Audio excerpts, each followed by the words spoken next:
علی بھائی اگلا سوال ہے، میری موٹر بائک چند ماہ پہلے چوری ہو گئی تھی، بڑی تلاش کے باوجود نہیں مل سکی۔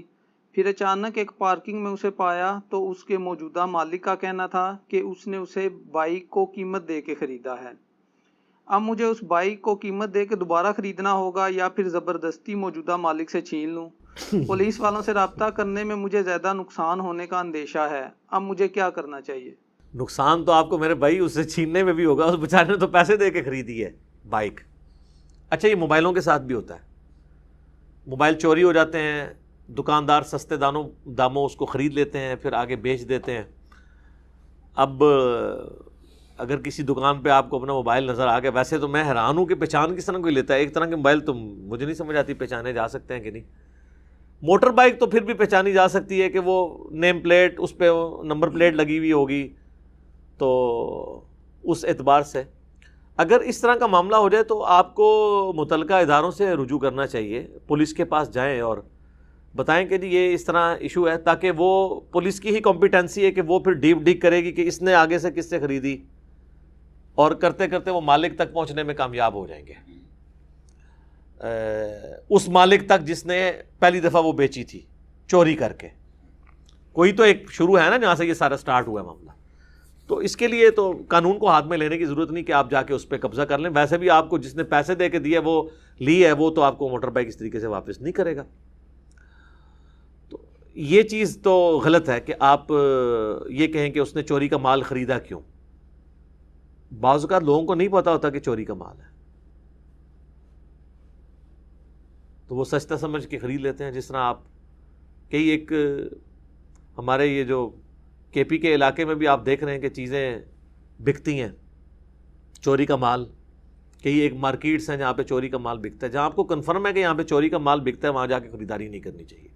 البتہ آپ کے ہاتھ کو اس طرح کا مال لگ گیا ہے، کسی دکان سے آپ نے پراپر طریقے سے خریدا ہے اور پھر آپ کے ساتھ دھوکہ ہو گیا ہے، وہ تو پھر ایک معاملہ الگ ہے۔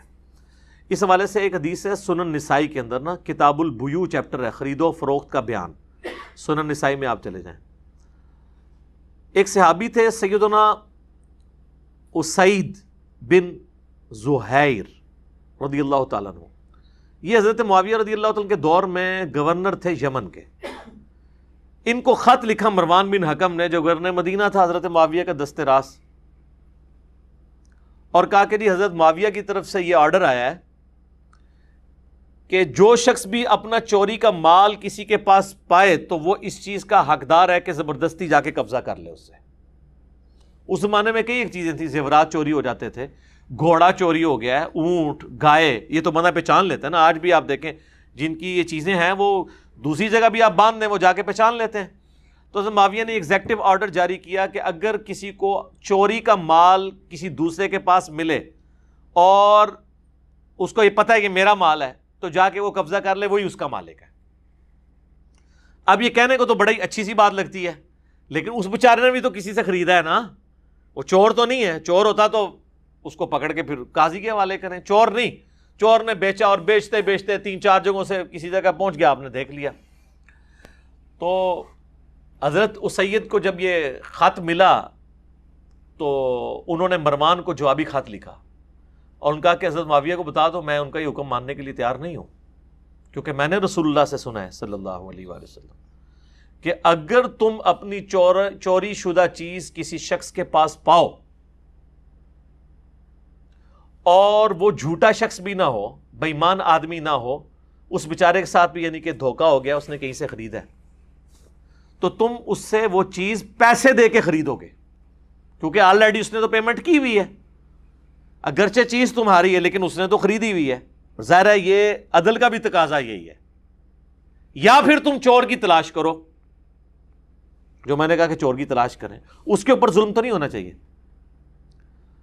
یہ خط مروان کے پاس آیا تو مروان نے حضرت معاویہ کو لکھ دیا کہ یہ تو ہی گورنر تو کہہ رہے بھائی میں نہیں مننا، حدیث یہ ہے۔ تو اب حضرت معاویہ کے پاس حدیث آئی تھی تو ان کو ماننی چاہیے تھی، تو انہوں نے آگے سے جواب میں کہا کہ بھائی میری حکومت کے اندر میری مرضی چلے گی، استغفر اللہ واتوب الیہ۔ یہ ملوکیت اور خلافت کا فرق ہوتا ہے۔ ایک نئی حدیث آج ہم نے مارکیٹ میں آپ کو پیش کی ہے۔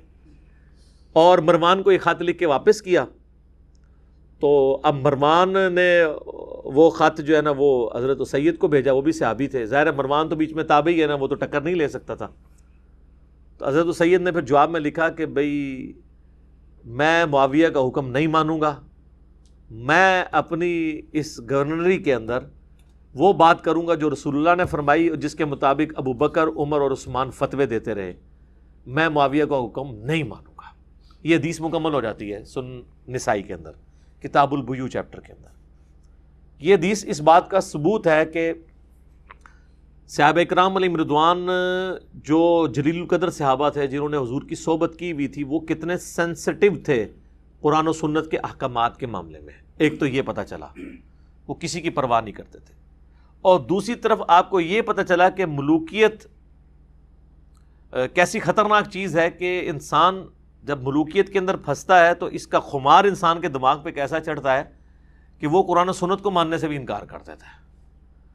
اب ہمیں تو لوگ کہتے ہیں یار جب سے مجھے جناب وہ رفع دین کی حدیث پتہ چلی تو میں نے رفع دین شروع کر دیا. اچھا مجھے نہیں پتا تھا یہ حدیث پتہ چلی تو میں نے یہ شروع کر دیا، پہلے تو میں یہ کرتا تھا. اور آپ یہاں ملوکیت میں دیکھ رہے ہیں کہ ایک صحابی کہہ رہا ہے کہ رسول اللہ صلی اللہ علیہ وسلم نے یہ کہا اور ابو بکر، عمر، عثمان نے اس کے مطابق فتویٰ، اور اس صحابی کو بھی پتا تھا حضرت علی کے نام سے چڑھ جائے گا، حضرت علی کا نام نہیں ہے اس میں. تو انہوں نے کہا نا پھر چڑھ جائے. انہوں نے کہا بھئی رسول اللہ نے فرمایا، ابو بکر، عمر، عثمان بھی دے مطابق فتویٰ دے دے رہے کہ بھئی جو چوری شدہ مال جس مالک کا ہے وہ کسی کے پاس بک کے آیا تو وہ اس شخص سے خریدے گا یا چور کی تلاش کرے گا. اس سے کیوں چھین لے گا؟ اس کے ساتھ تو پہلے دھوکا ہوا ہے. یعنی پہلے ایک بندے کے ساتھ ہاتھ ہوا، اب آپ دوسرے کے ساتھ خود کرنا چاہتے ہیں. جس کی چیز چوری ہوئی اس کے ساتھ تو ہاتھ ہوا، جس بیچارے نے خریدا ہوا ہے وہ ایک دوسرے بندے کے ساتھ بھی اب آپ ہاتھ کرنا چاہتے ہیں.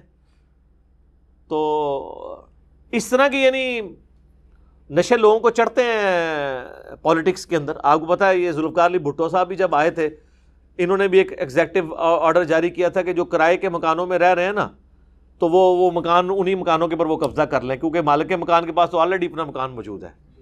استغفر اللہ واتوب الیہ. یعنی کتنا بڑا ظلم مصیبت ڈال دی ہے. یعنی اور اسی وقت سے یہ بدعت شروع ہوئی ہے کہ لوگ کرایہ داروں کو جب گھساتے ہیں تو کتنی گارنٹیز اس میں لیتے ہیں کہ یار اس کو نکالنا مصیبت نہ ہو جائے. ایک تو ہے نا کہ کرایہ نہیں دے گا، وہ تو ایک علیحدہ معاملہ ہے. یہ نکلنے سے انکار کر دے تو پھر ابھی بھی جہاں پہ بدماش گھس جاتے ہیں تو وہ آپ عدالتوں کے چکر کاٹتے رہتے ہیں، وہ کون نہیں نکلتے. زمینوں پہ قبضہ کر لیتے ہیں، مکانوں پہ قبضہ کر لیتے ہیں، دکانوں پہ قبضہ کر لیتے ہیں. یہ جب سے یہ ایف اے ٹی ایف کا چکر آیا نا اور دہشت گردی کے پوائنٹ آف ویو سے، اسلام آباد میں تو ایٹ لیسٹ سختی شروع ہو گئی ہے. باقی شہروں کا مجھے نہیں پتا. اسلام آباد میں تو آپ کوئی بھی کرایہ دار اس طرح خود نہیں رکھ سکتے. کرایہ دار کو آپ نے جا کے اے سی کے سامنے، اسسٹنٹ کمشنر کے سامنے پیش کرنا ہے. وہ اپنا شناختی کارڈ ساتھ لے کے جائے گا.